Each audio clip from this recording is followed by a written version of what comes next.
Hello everyone. Hope you all had a great week so far. I'm Shakir. Welcome back to the channel on another review. Today I'll be reviewing the movie Schumacher. This movie or documentary released in Netflix on 15th of September.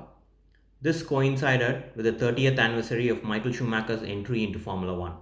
For this review, I'm wearing the official Ferrari t-shirt which I bought in the 2006 British Grand Prix in Silverstone. The documentary covers a little bit of his childhood days, but it's all about his illustrious F1 career, which spanned from 1991 to 2006, and then again from 2010 to 2012. The documentary has interviews from his family, his father Rolf, his wife Corina, his brother Ralph, who was an F1 driver as well alongside Michael, from his kids as well, his daughter Gina Mary, and his son Mick, who is currently an F1 driver with Haas. Some F1 legends are interviewed as well: Mika Hakkinen, Damon Hill, David Coulthard, and Sebastian Vettel. Ferrari's then team director Ross Brawn, team principal John Todd, and Bernie Ecclestone, who was the CEO of the F1 administration back then. The documentary starts with how Michael got into F1 by chance when there was a spot opened in Jordan due to the imprisonment of Brechan Gachot. They show a little bit of Michael's childhood as well, how his parents owned a restaurant in a karting circuit and eventually went on to own that circuit. Schumacher test drove the karts which were built by his dad, and he was really good at it. He used to use the scraps which were remaining from the races and build karts using that and went on to win the races. There are loads of footage which his family has shared, his karting wins, and also some of his races. There is a cute interview of Schumacher during his karting days when he raced for Luxembourg instead of Germany, because racing for Luxembourg did not involve a hefty fee.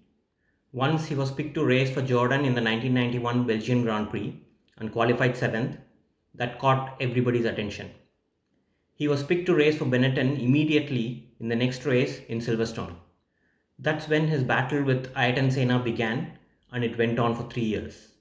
There was an incident in 1992 in Magny-Cours, France, where Senna and Schumacher collided and Senna had to retire.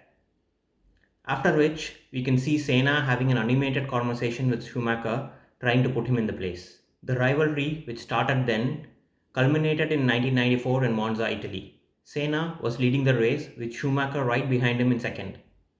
Senna went out of the track and crashed against the wall.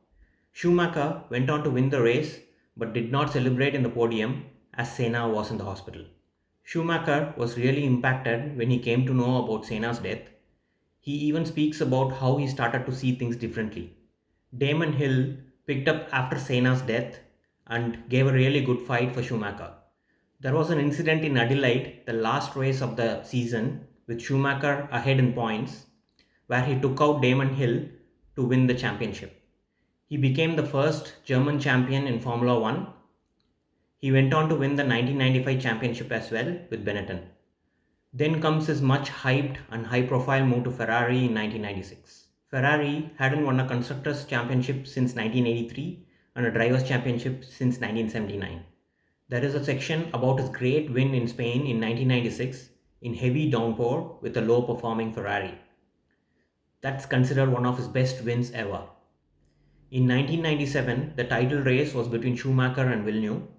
In the final race of the season, Schumacher hit Villeneuve and thought it was Villeneuve's fault. After an investigation, Schumacher was wiped out of his entire points from the year, but he was allowed to keep his wins.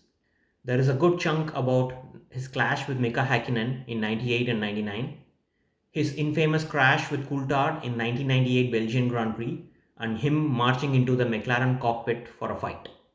The 1999 Silverstone Grand Prix, where he breaks his leg. In 2000, when everybody was doubting Schumacher if he's really got it and if he can win a championship for Ferrari, he pulled off a great season to beat Mika Hakkinen to lift his third championship and the long-awaited championship for Ferrari since 1979. They talk about how it lifted pressure off his shoulders, and he went on to win 5 consecutive championships with Ferrari till 2004. They show his retirement in 2006 and how he kept himself occupied with adrenaline high sports like scuba diving and skydiving, his comeback into F1 in 2010, alongside with Nico Rosberg for Mercedes. The Mercedes car wasn't the best, and Schumacher could manage only one podium in 3 years. They talk about a skiing accident which happened on 13 December 2013 in Mirabel, France. How he mentioned to his wife that the snow wasn't ideal and he would rather skydive in Dubai. There are some emotional talk by his wife, daughter, and son about his current state. Mick especially feels bad that he will have more to talk with his dad now that he's into motorsports as well. Some of the great things about the film are even if you're not an F1 fan, you can thoroughly enjoy it. Shows extensively about his F1 career, throws light into his family, and also what kind of a person he was in his personal life. How blunt and honest he was about anything he spoke. He was always striving for perfection and thought he could never be wrong. Loads of interaction with his family members, which is really nice to see. The very few misses in the movie are they don't talk about his 2005 and 2006 season, his championship battle with Alonso, which Alonso won both years, his unbelievable last race with Ferrari, the 2006 Brazilian Grand Prix, coming from the last into the top 5 and getting a puncture, going back again and finishing on number 4. Overall, a great movie, a must watch if you're a Formula 1 fan. If you're not a Formula 1 fan, you can still enjoy it. Thank you all for watching. Hope you all enjoyed my review. Let me know your thoughts in the comments.